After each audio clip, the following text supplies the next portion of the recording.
All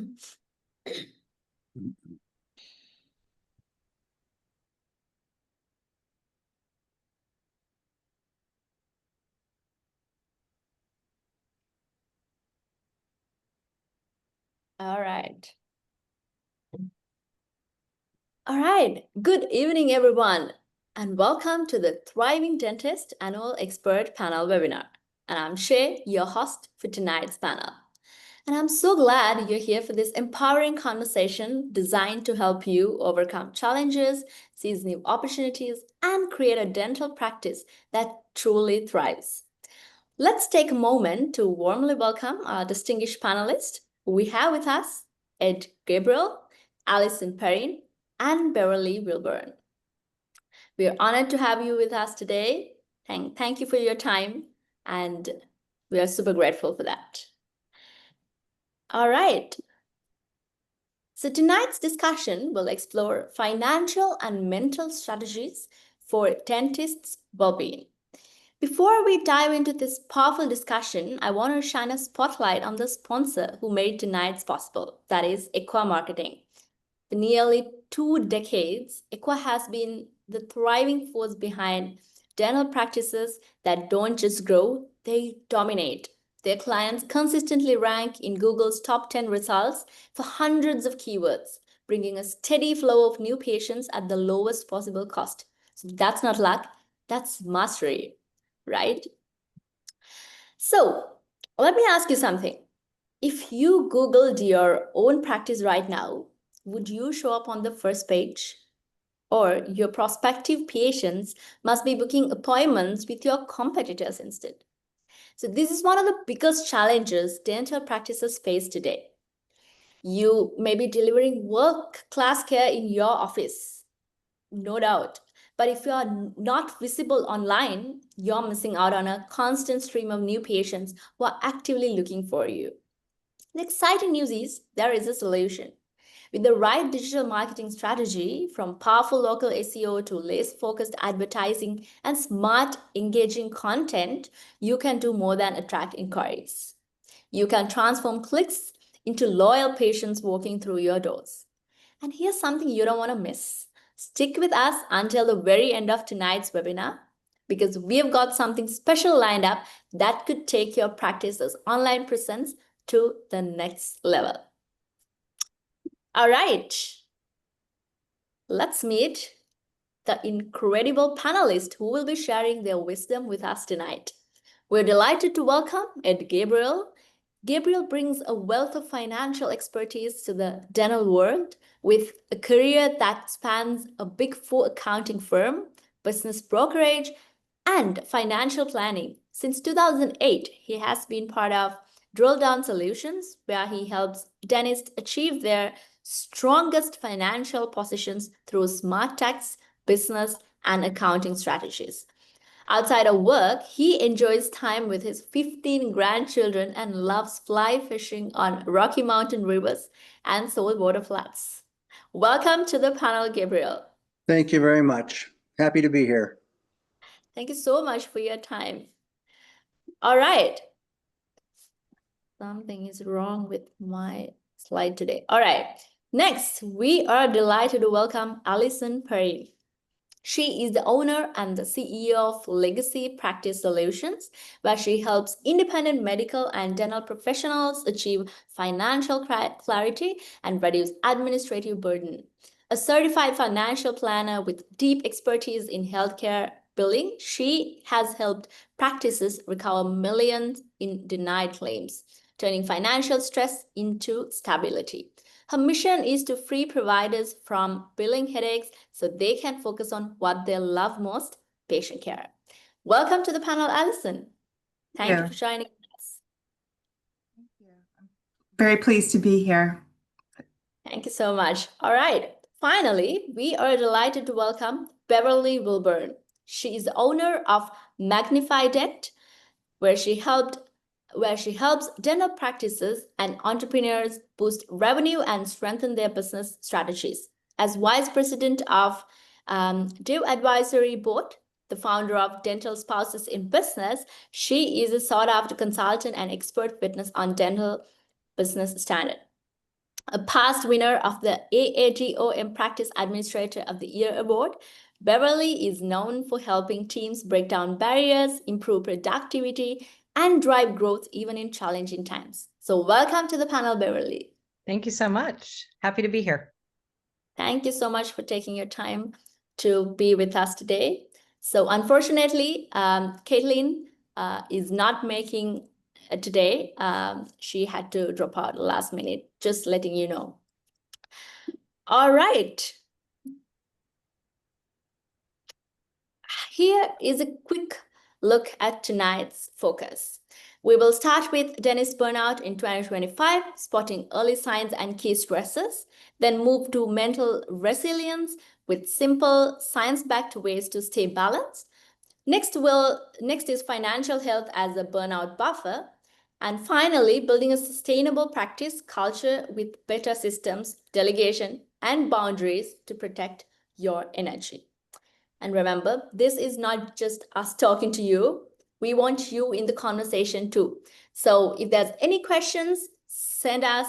I'll try my best to bring that to the live discussion. And if we happen to run out of time, don't worry. Our podcast manager will follow up afterwards and make sure you get the answers that you needed.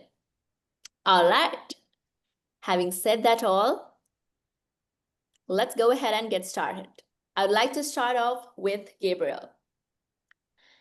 Gabriel, my first question for you.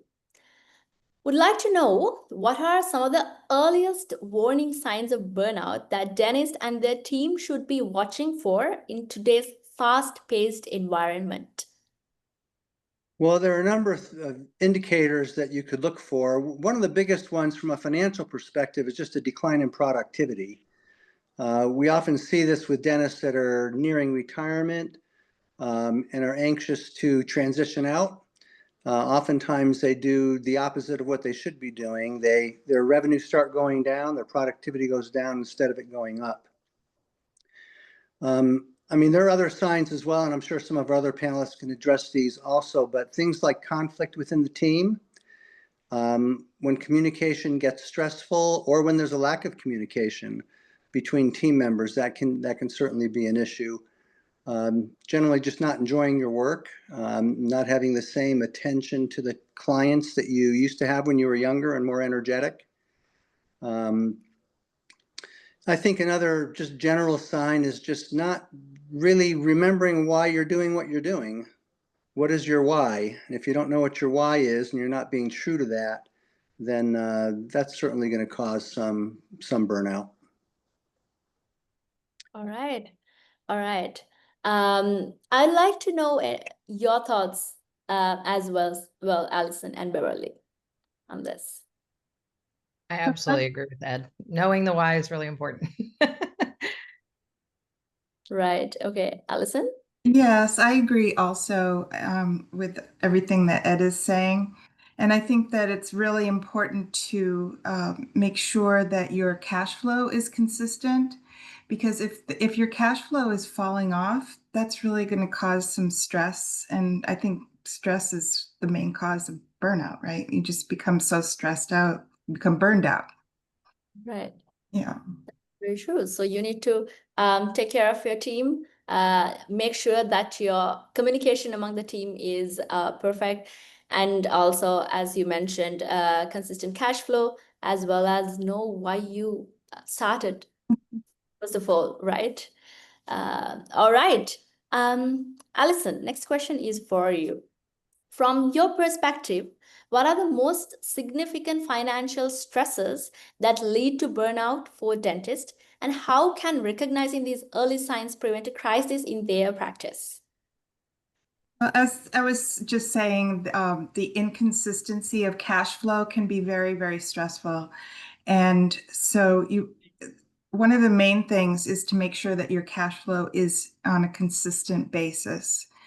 And that can also include any surprise expenses that you weren't expecting.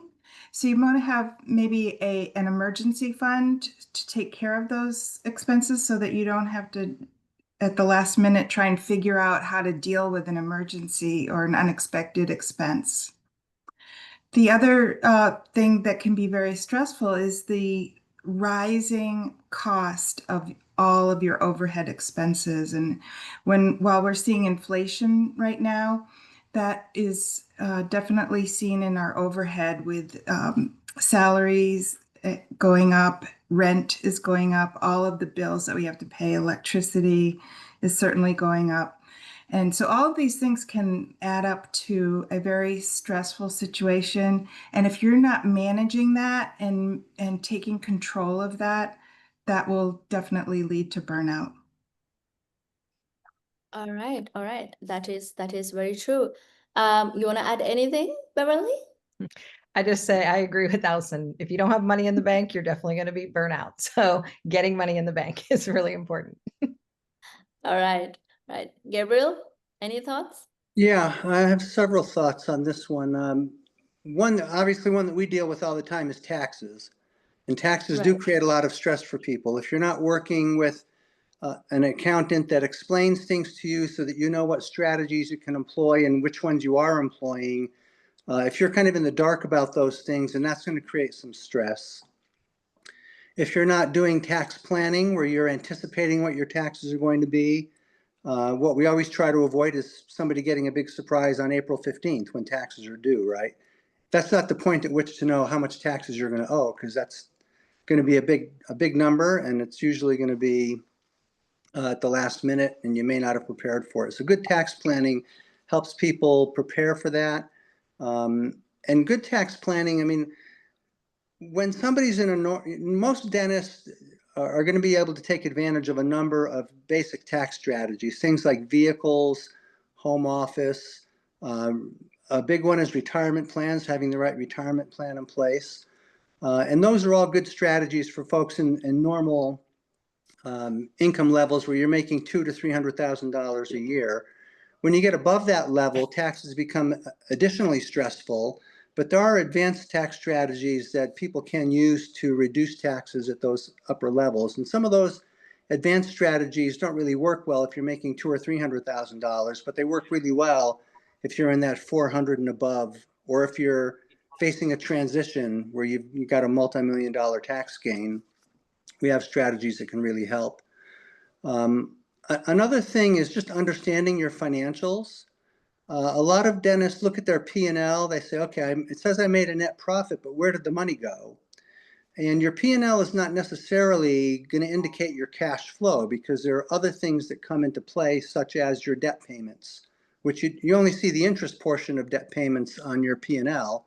And that principal payment, which is usually a lot larger than the interest, especially in the early years, is a cash flow item that does not show up on your financial statement, or at least on your P&L. And so it's important to understand your financials and to look at them on a regular basis, because if you understand what's happening with the numbers, you're going to have a lot less stress. When things are unknown, that creates stress, because now you're creating stories in your mind, right? And usually they're more negative than positive. And so having information, being accountable to look at your financials every month can really help reduce stress, because you'll understand better what's happening and what you can do to make changes. Having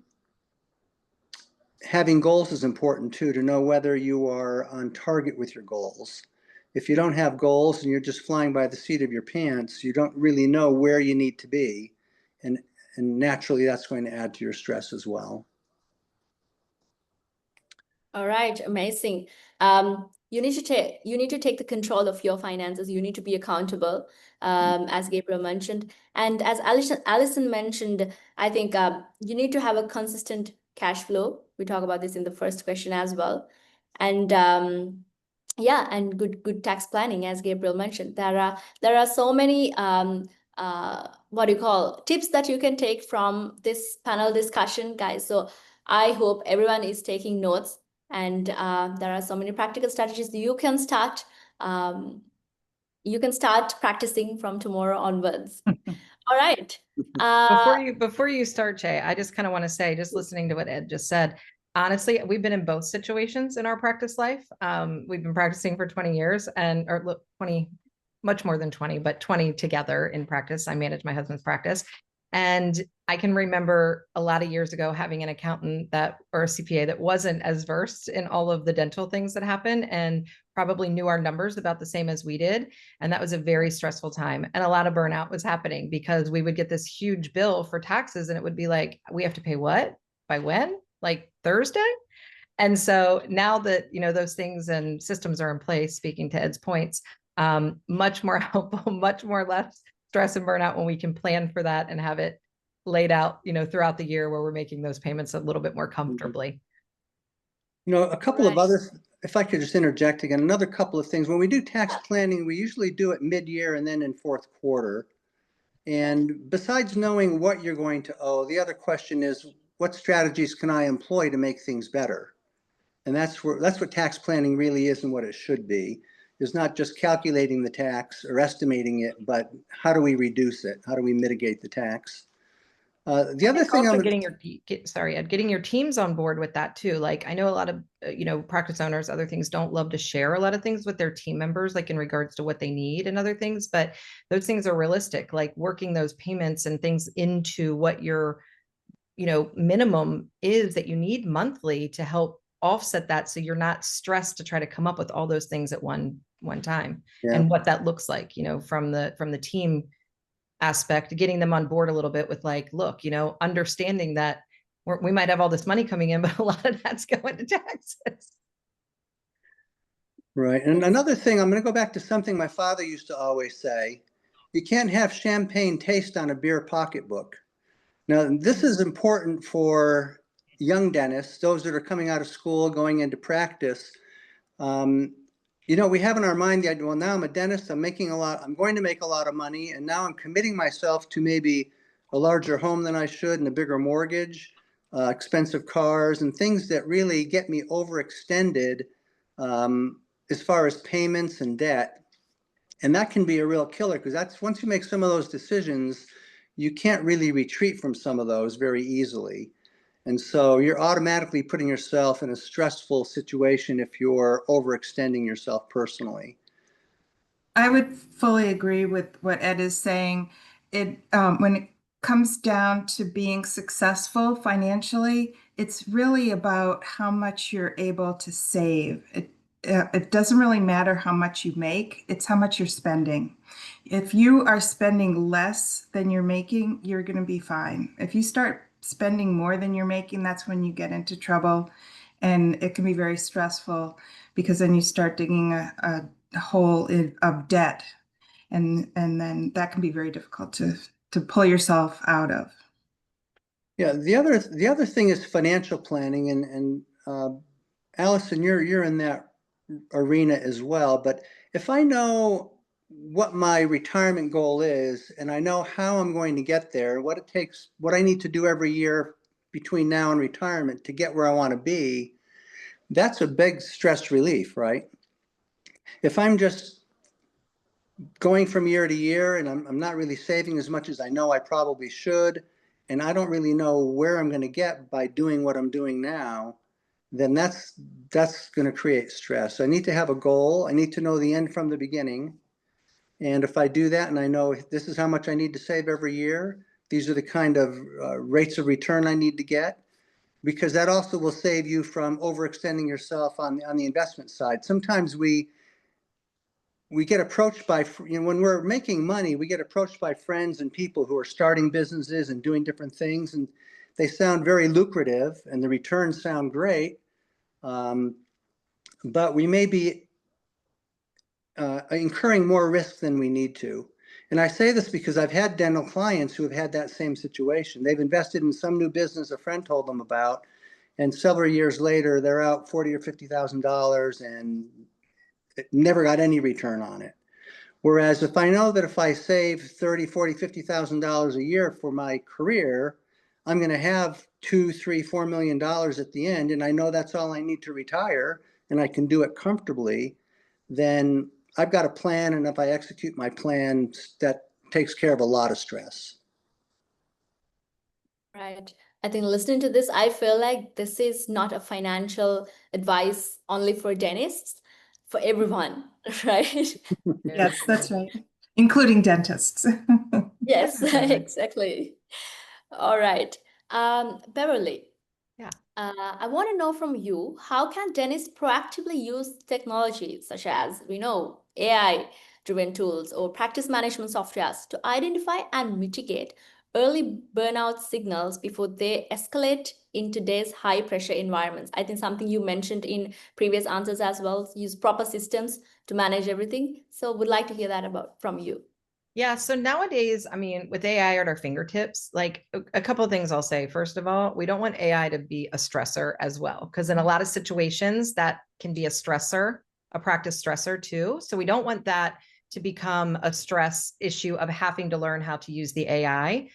So that's one thing that we do see, I think, right now. And somebody's like, "Oh, you're using AI for that," and then you've got to figure out this whole way of utilizing this new system. So you want to use what you're comfortable with. So I would say that first and foremost is not trying to go out and reinvent the wheel on things, because that's just going to add more stress to a situation that might already be stressful.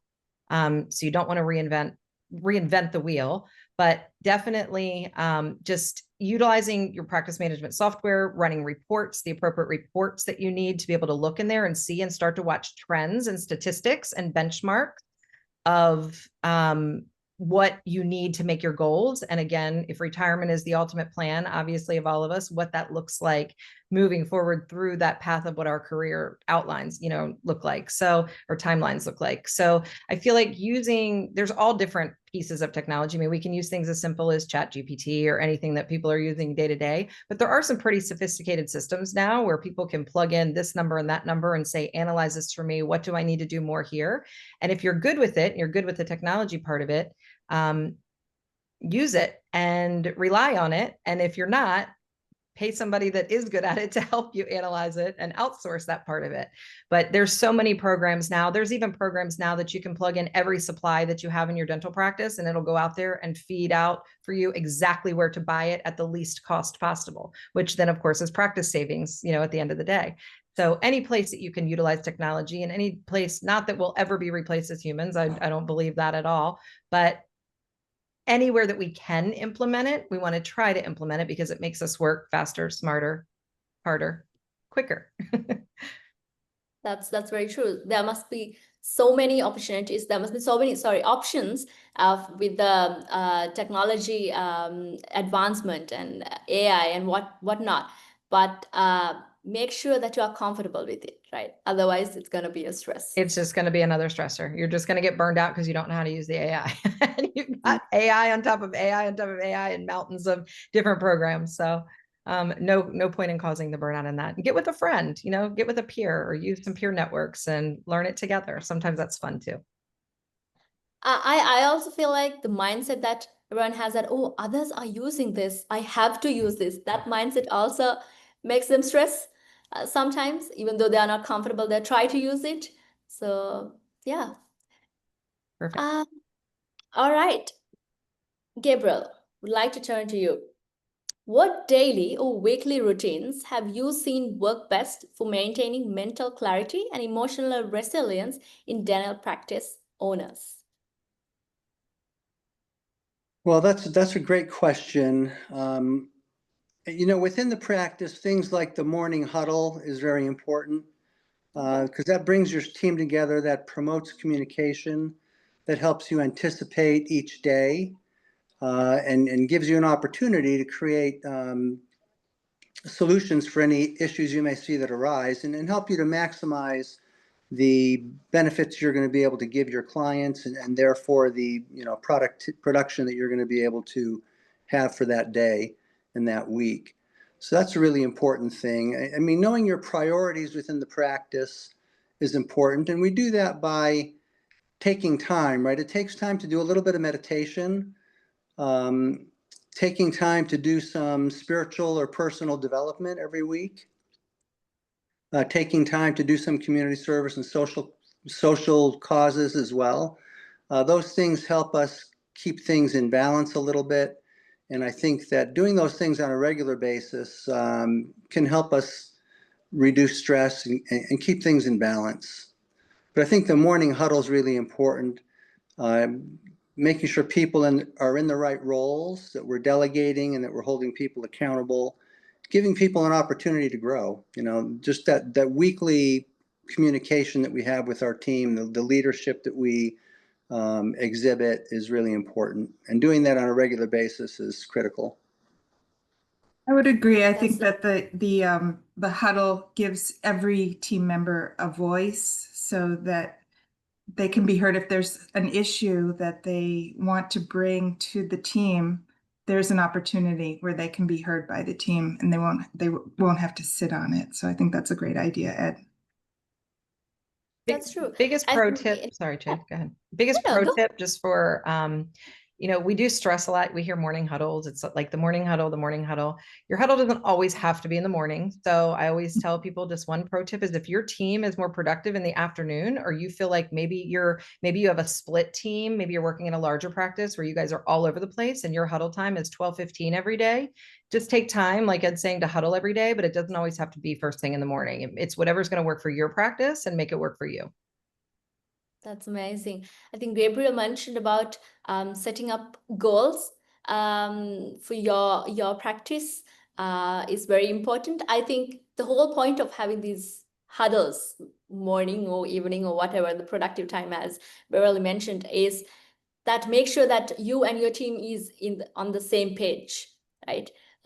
Your practice goals should be aligned with your team's goals as well, each individual's goals as well. So that is the whole point. So amazing. Thank you so much, Gabriel, Alison, and Beverly, for your thoughts.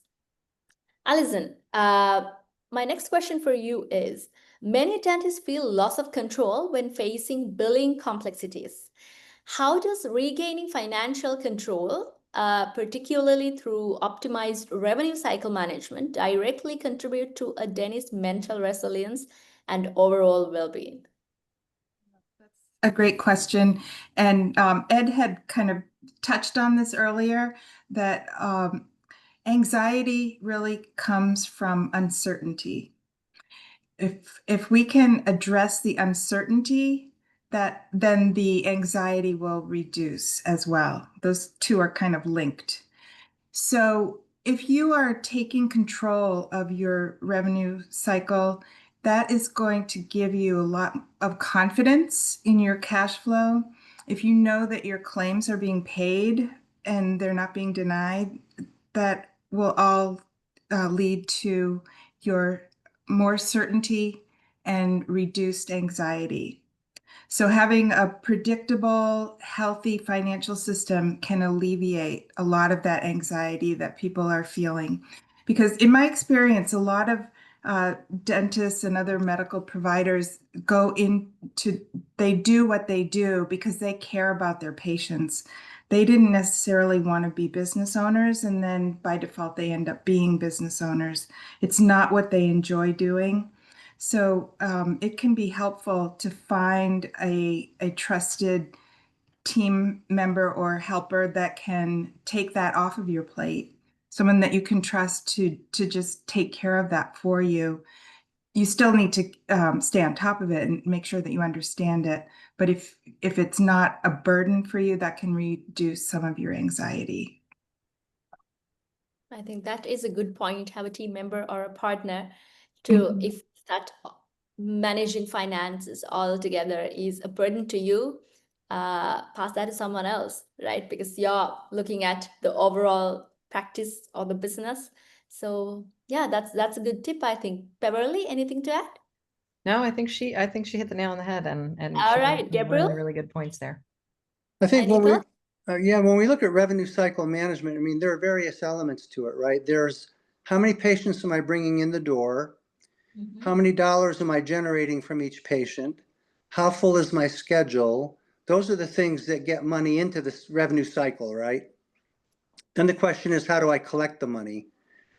And so we have to make sure that we're looking at our receivables, we shouldn't have more than a month's worth of receivables in AR. I mean, if we have receivables that are over 60, over 90 days, we need to make sure that we are doing appropriate things to collect that money. The older it gets, the harder it is to collect. You mentioned a little bit about, systems and things like that. There are certainly a lot of technical tools now that can help with claims processing and those types of things so that we accelerate that revenue cycle. and accelerate the time from date of service to date of collection. That's really important to keep that as compressed as possible so that we do have good cash flow. And then on top of that, what we're finding is that the insurance companies are trying to think of ways to not pay the claims. Their profits are really skyrocketing because they're thinking of ways to increase their profits. And part of that is not paying the providers.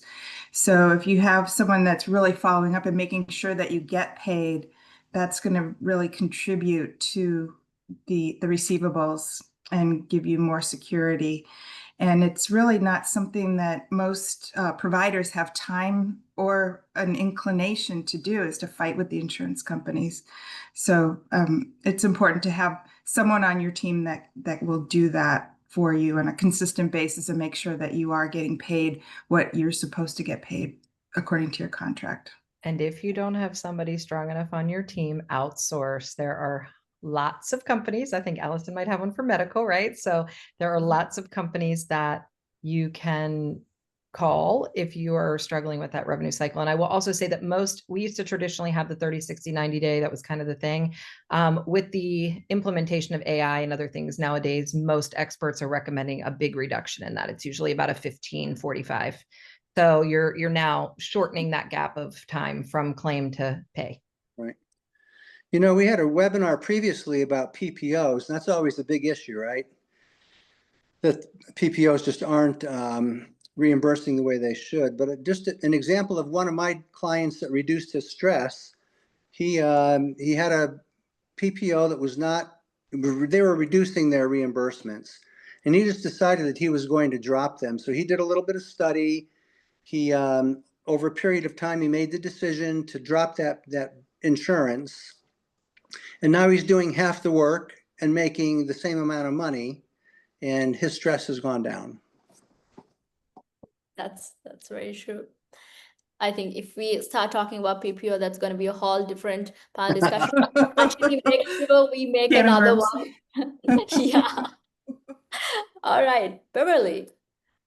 What role can peer support networks or mentorship programs play in helping dentists build emotional resilience? And how can these be effectively integrated into their professional lives in 2025? Yeah. So I think obviously with the advent of social media, everybody's more connected than ever, right? And so you can get an answer in 5 seconds in some sort of peer network. I really think where that's leading, more trending now, and honestly more probably a better way of doing this is where we're seeing a lot of more magic happen is in the smaller peer networks. So to where we used to have very large scale peer networks, you know, we were maybe our dental school networks or things where you've got big people together or big groups together. Those are still great. And if somebody finds their space and place in those areas, I think that's wherever you find your happiness, obviously you're going to thrive. But in those smaller networks, in smaller meetings, and more intent and giving just more closeness in those things, people are learning more, they're gathering more to get data, relying on each other's recommendations, you know, making sure like if somebody's utilized something good, tell your friends about it, tell those things about it inside of your networks. If you've ever heard me speak before, people hear me say this a lot, is that you don't need more followers on all of your social media. You just need more believers. Like people need to believe in each other more. It's not like about following each other around and trying to keep up with the Joneses, right? It's about believing in each other and utilizing those networks that we have. You might not relate to this person, that somebody else might not relate to this person, but you're going to find those core people that you do relate to, and you're able to build great big things with. And so I think just relying on that, but utilizing, I mean, social media still has its powers, you know, obviously, I think, you know, it's not going anywhere, probably only getting stronger. But I do feel people are looking for that human touch connection to more and more in person and wanting to connect more and just creating bigger things and better things together. I love it. Love that phrase, have more believers, not followers. Yeah. I say it pretty often. Yeah. Especially with teenagers, you know. True. I saw Alison agreeing to what Beverly was saying. Anything to add, Alison? No, I think she covered it really well. All right. Some good points. Any thoughts? No, it's like anything else. You have to allocate a little bit of time to make those connections and to learn from each other. All right, all right. This is what we are doing right now as well. So yeah, thank you so much. All right, Gabriel, in what ways does financial stress, such as something we talked about in our previous questions as well, debt, overhead, or inconsistent revenue, so in what ways does this financial stress feed into emotional and physical burnout? Well, when you know things are not right financially, that is just something that is always in the background of your mind, and so it creates a constant stress, and that constant stress is not healthy, obviously. Um, and so you want to find ways to understand, again, like I said before, understand your financial situation, use the right tools to analyze your business. I mean, a lot of the answers are in the numbers. And we can dissect a business by the numbers and understand how healthy it is and where there are things that can be improved. And there are plenty of tools to do that these days. I mean, it starts with basic bookkeeping because that's where a lot of the numbers start on the financial side, is making sure that you have accurate, timely bookkeeping being done so that your financials can tell an accurate story and a true story, and that you can use them to make management decisions. Now that means that you sometimes need to go above and beyond basic bookkeeping to get those answers. For example, I can have one line on my P&L that says payroll, or I can have lines on my P&L that say payroll hygiene, payroll front desk, payroll associates, and I can then analyze more deeply. I can drill down into the numbers to see what, are they where they should be? Are they in tune with our benchmarks? Are they in tune with our goals? And so using the right tools. So bookkeeping is important. There are lots of analytics tools these days that can help analyze the financial side of the business, that will extract data from your patient management system and give you user-friendly reports that can be very informative. And the best programs in that line will also give you suggestions as to how to make things better, how to fill that schedule, who to fill it with. Where do you have cases that have not been accepted yet that we can bring into the office to generate production. So there are plenty of tools out there, but it takes a commitment to use them and a commitment to be accountable. And that's where having an outside consultant or an accountant can help, by having a regular monthly meeting to review those numbers. Because if we leave it to ourselves, oftentimes we just don't get around to it, right? We get busy, we get distracted, and it doesn't happen. But if we have a third party to be accountable to, we're more likely to take advantage of the tools we have. It's no good to have the tool if you don't use it properly or use it regularly. All right, we were talking about using the right tool to analyze the business. Can I know some examples that you are using right now? Some tools that you would advise the audience to start using as well? Someone is looking for that? Yeah, from an analytics perspective, there are tools like Dental Intelligence, Practice by Numbers, Addit.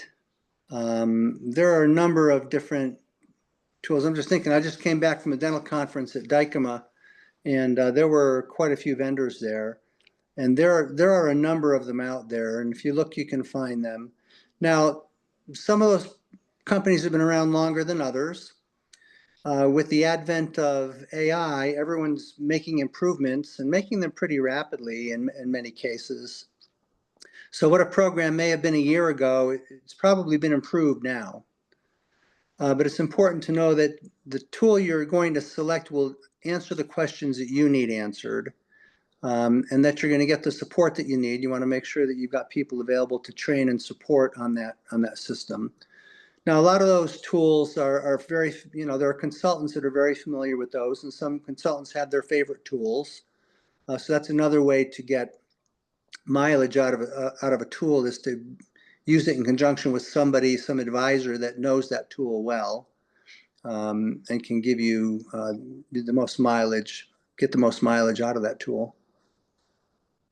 All right. We were talking about, thank you, Gabriel. So Beverly, we were talking about AI and technology and everything. So do you have anything to add into what Gabriel said? Any examples for tools or systems that um, that made your life easier when it comes to managing? I have to agree that, as Ed said, there are lots of tools out there, and some consultants, practice management consultants, other things will have their favorites. What I always try to say, or just a reminder when you're using any of them, and there's many, I mean, there's so many out there. Yes, I'm a big fan of practice by numbers, but there's dental intel, there's a lot of them, right? There's more coming all the time. So I think what we have to keep in mind, just going that direction, we need to be able to utilize it. And this does kind of answer question 3, I think, that I had. So we may be able to just kind of skip that one. But I think that we have to remember that the data that we put into it's going to only give us what we put in to spit us out the result, right? So we have to make sure that we're training our teams and giving our teams proper education of using it and putting in the correct data and actually just using it. I can count a million times that I hear people say, oh, I've had that. It's so overwhelming. We don't even know really what we're doing. So then they just ignore all of it, right? So even just taking a small baby steps in it and doing a little bit at a time, it will get there. But making sure that we are inputting the correct data and getting that data and sourcing that data. A lot of them are automatic. They're going to pull directly from your practice management software.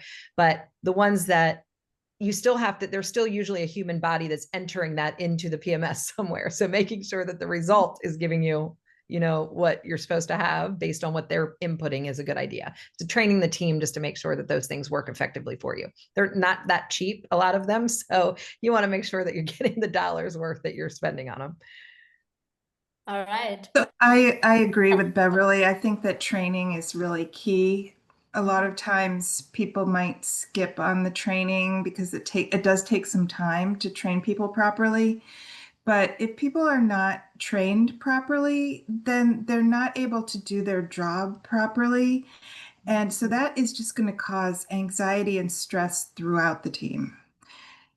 And anybody who's on your team that doesn't know what they're supposed to do is going to be doing the wrong thing because they don't know what to do. So it's really unfair to the whole team to not train people properly. So I think that is an important thing to remember. Thank you, Alison. Thank you, Beverly. I think you need to pick the right tool and then train your team to use that tool properly, and then analyze the business, and then get the team together and talk about it. Be transparent about where your business stands right now with all the steps and that whole analysis. All right. Alison, I'd like to get back to you. Beyond just getting paid, how does strategic financial planning, specifically focusing on meticulous billing and denial management, serve as a tangible buffer against burnout? What practical steps can dentists implement immediately? Would like to know a few practical steps from you. So keeping a close eye on your claims processing and keeping on top of any denials that you're receiving is going to help you with your cash flow piece. And your cash flow is really your foundation of your financial house. It's that bedrock, I should say. And then once you have that good system going where you're confident that there's people following up on the claims, making sure that the payments are coming in, because you're doing all this work, you should get paid for it.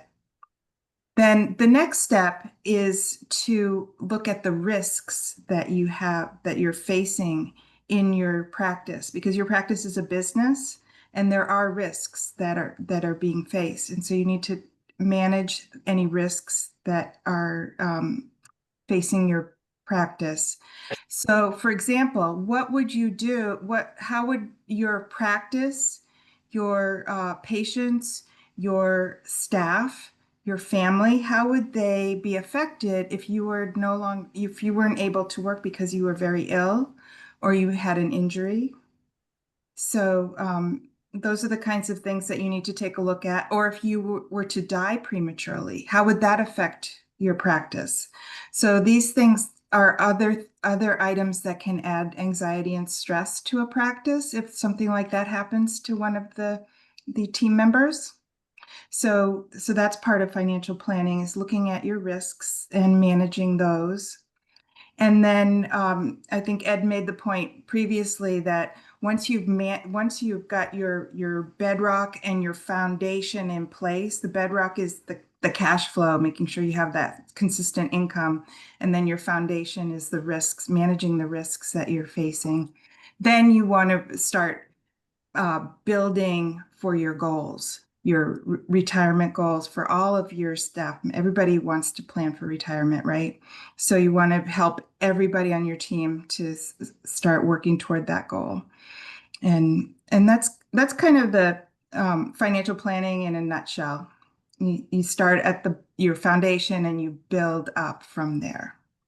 A lot of people want to start at the top and start saving and investing because that's kind of exciting, but you don't want to build a house on a shaky foundation. So That's what I very true. recommend. That's amazing, and thanks for these practical steps. Gabriel, do you have anything to add, or Beverly? No, Would like to know. I think she covered it pretty well. All right, all right. Thank you so much. All right, I want to give a reminder to our audience. We will get into your questions shortly, so please drop in your questions in our chat box. We will get those questions to our panelists live in a little while. All right, Beverly, this is for you.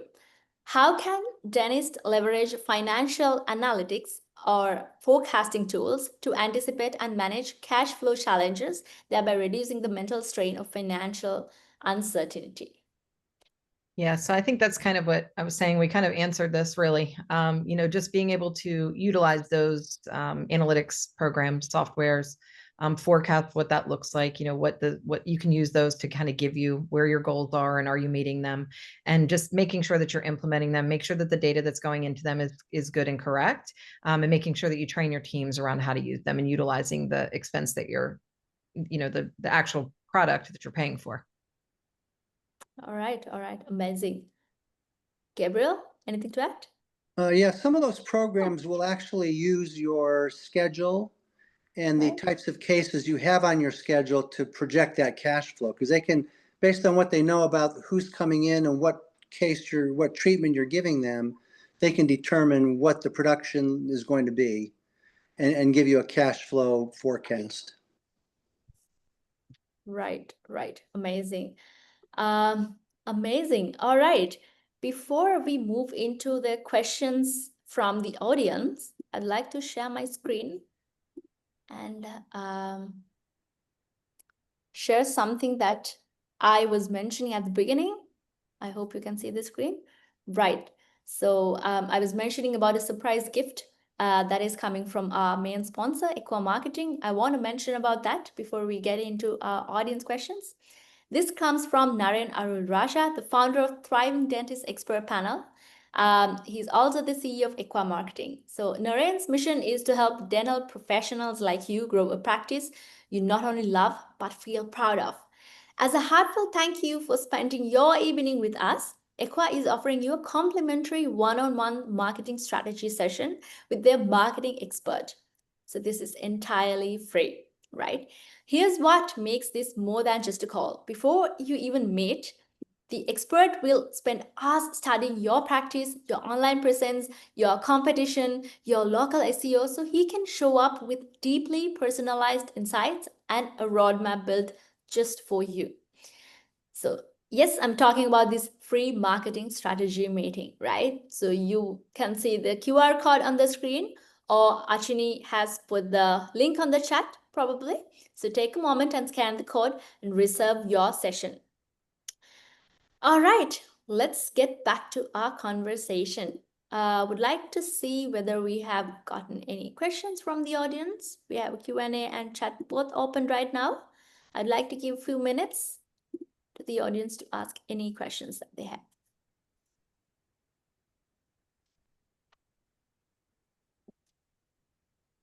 We've received one question to Achini. I'd like to ask that from I'm going to open that question to anyone. Anyone can answer that. Looking at dentistry in 2025, what do you see as the biggest root cause of burnout among dentists and their teams? Something we've already talked about, but we'll answer that question as well. I think. Gabriel? Go ahead. Oh, sorry. Go ahead, Go Alison. ahead. All right. Would like to hear from Alison first. And Okay. Then So I think the big stress causer that I see is the mismatch between the passion and reality. So dentists go into dentistry because they want to help people have dental health and to help their patients. And then what they end up realizing once they start practicing is that a lot of their time is spent on being a business owner and dealing with all of the financial part of the practice. And it's not what they thought they were going to end up spending a lot of time doing.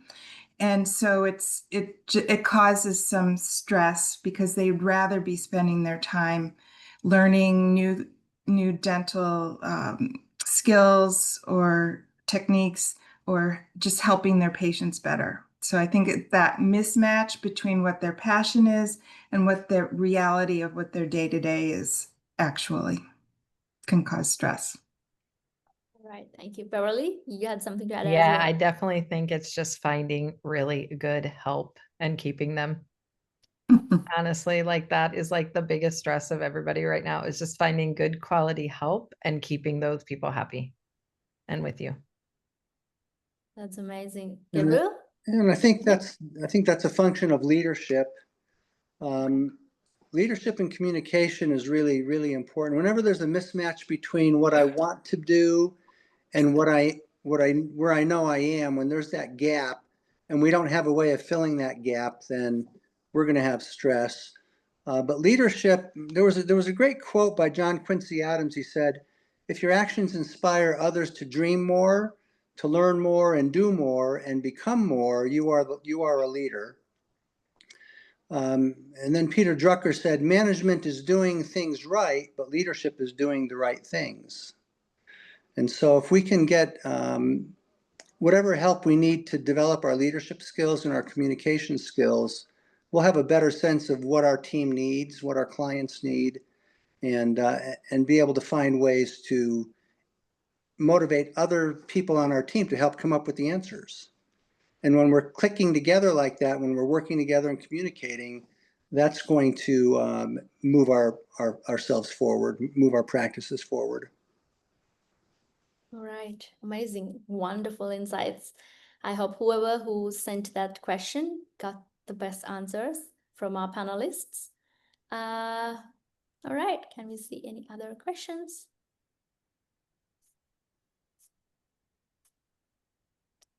All right. I want to know final thoughts before we wrap up. I want to know from all of you, what is one practical habit or mindset shift that you believe every dentist should adopt to protect their well-being and career? I would like to start with Beverly. Yeah, so my one tip is to connect with people when you are having those stresses and stressors, and don't feel like you're alone, right? This isn't something, and it's also not a race, right? And what's right for you, so I know this is probably 3 things, sorry, but what's right for someone else doesn't have to be right for you. So don't always try to keep up. It's okay to be happy with whatever that is that you're making or doing, or how many hours a week you're working, if it's right for you. Amazing. Gabriel? I'm going to go back to something that Alison alluded to, which was that dentists don't go to school to learn how to be business people. The business aspect does create a lot of stress, but there are people that can help you with that. You don't have to be a great accountant and a great tax guy, or you can create the right connections and find the right advisors to help you on that side of the business.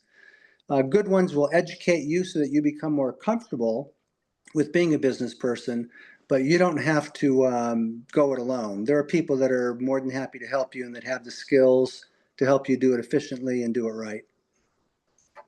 Amazing, amazing. Alison, would like to know your thoughts as well. So one tip that I thought would be helpful is to actually schedule a time on your appointment calendar for yourself and for you to take a close look at your practice and make sure that you understand what's going on financially and as far as your team members, and just kind of like a decompress to inform yourself about your business, and just do it once a week. And whatever time works for you, you don't want to do it at a time when your patients want to make an appointment with you. So maybe it's Sunday afternoon or whatever works best for you, but put it on your calendar every week so you have an appointment to do that. Otherwise, you won't do it. You have to be disciplined about it. All right, amazing. You have to connect with people when you feel stressed. And when you're not an expert in any subject, get help from people. There are a lot of people who are willing to help you out with what they are expert with. So get help. And finally, allocate some time to do some reflection, do some analysis on your business, on how you have been doing this so far. So amazing. What an incredible evening this has been. Thank you so much for our brilliant panelists, Ed Gabriel, Alison Perrin, and Beverly Wilburn. Thank you so much. You have given us clarity, courage, and practical steps to thrive. And thank you for your time and wisdom. The night like this remind us.